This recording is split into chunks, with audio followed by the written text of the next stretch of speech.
Hello student, आज कुछ matrices के क्वेश्चंस करा रहे हैं आपको, बट उससे पहले इम्पोर्टेंट नोट।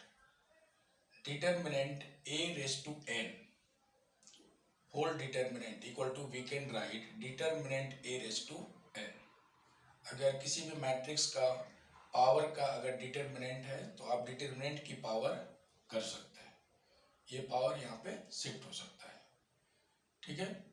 और सेकंड है A B inverse equal to B inverse into A inverse, matrix में ऐसा होता है।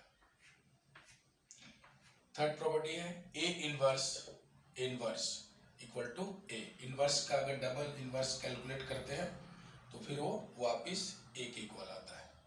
Fourth property A inverse raise to T, T for transpose.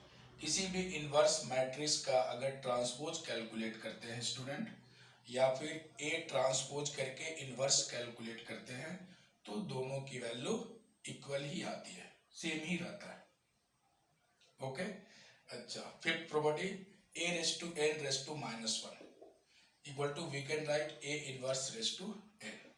A raise to n का इनवर्स या ए इनवर्स की power n दोनों same होता है। सिंपल सा कॉन्सेप्ट है, सेमी कॉन्सेप्ट है। n और -1 मतलब हम पावर की पावर अगर गिवन है तो उसको हम रिवर्स कर सकते हैं। जैसे -1 यहाँ पे आ गया, t अंदर आ गया, यहाँ पर भी n बाहर आ गया, -1 अंदर आ गया। आप ऐसा कर सकते हैं। सिक्स्थ प्रॉपर्टी में a into A into A into A n times. देखिए मैट्रिक्स का कुछ अपना प्रॉपर्टी होता है, इसमें किस तरह से मल्टीप्लिकेशन का रूल फॉलो करता है ये जानना जरूरी है।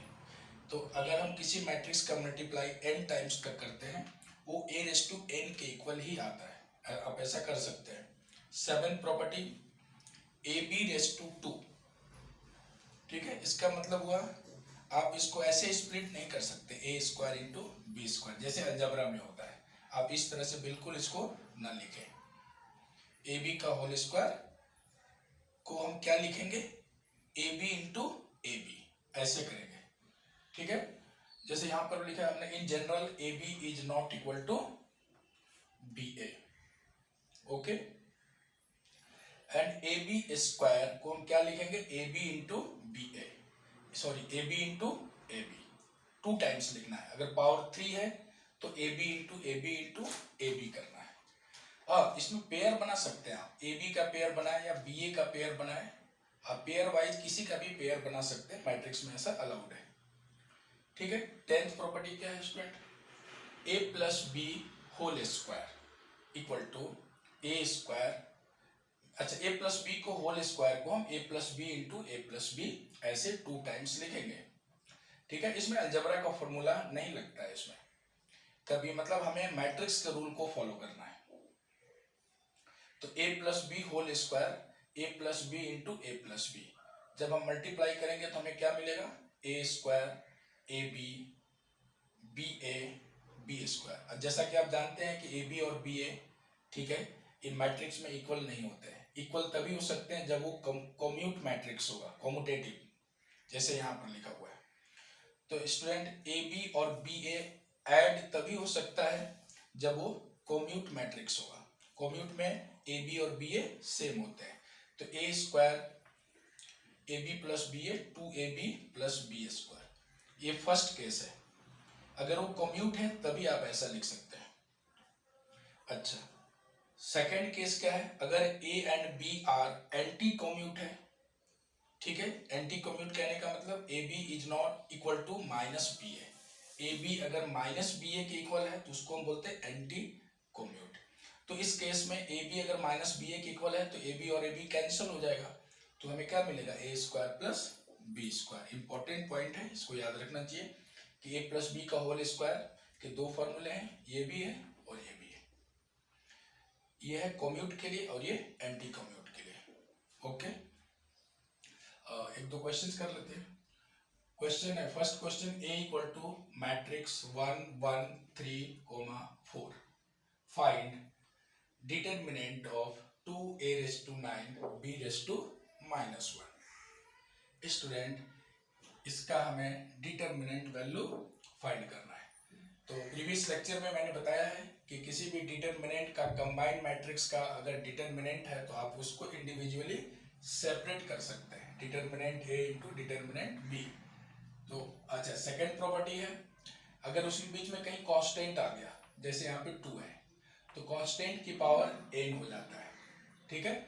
ये डिटरमिनेंट से बाहर जैसे ही आएगा तो इसका जो पावर यहाँ पे n आना चाहिए। तो n क्या रिप्रेजेंट करता है? मैट्रिक्स का ऑर्डर।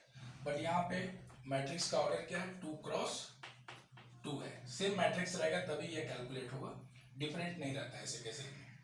तो 2 हो जाएगा, ठीक है। मैट्रिक्स का जो ऑर्डर है वो पावर पे आ गया।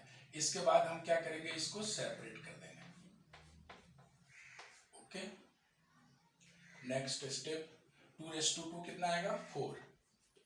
अच्छा स्टूडेंट, a⁹ को फर्स्ट प्रॉपर्टी में हमने बताया कि a⁴n का जो डिटरमिनेंट वैल्यू होता है वो डिटरमिनेंट a⁴n के इक्वल होता है।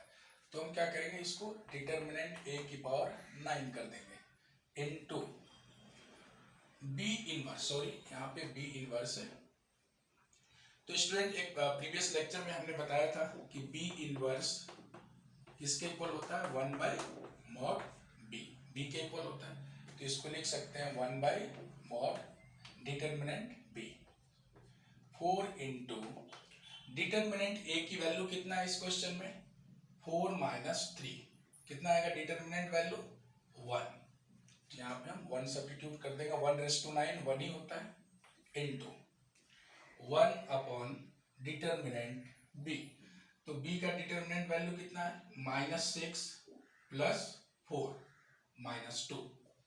तो स्टूडेंट यहाँ पर आएगा 1/-2। तो इसका आंसर कितना आ गया? इस क्वेश्चन का आंसर आ जाएगा आपका -2, ठीक है। तो आप लिख लीजिए, यहाँ पे फर्स्ट क्वेश्चन का जो आंसर है वो -2 आएगा। 4 डिवाइडेड बाई -2 इक्वल टू -2, ठीक है। प्रॉपर्टी बेस्ड क्वेश्चन होते हैं, अगर हमने सारे प्रॉपर्टीज याद रखे हैं तो आप इजीली सॉल्व कर सकते हैं, ठीक है। इस प्रीवियस लेक्चर में भी हमने बहुत सारे प्रॉपर्टी बताया हुआ है।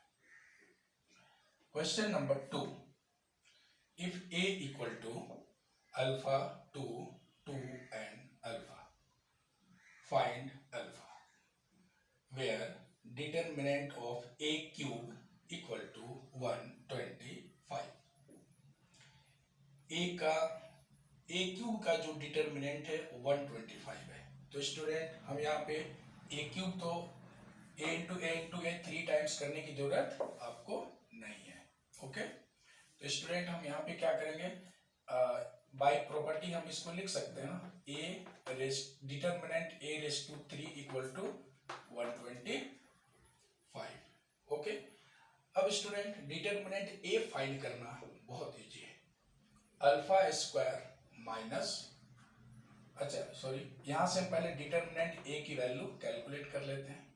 तो 125 को स्टूडेंट हम लिख सकते हैं 5⁵3। तो डिटरमिनेंट a की वैल्यू कितनी आ गई?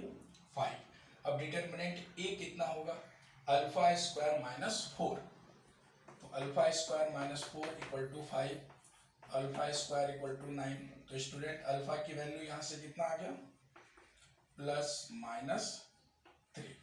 तो ये इसका आंसर है, +-3।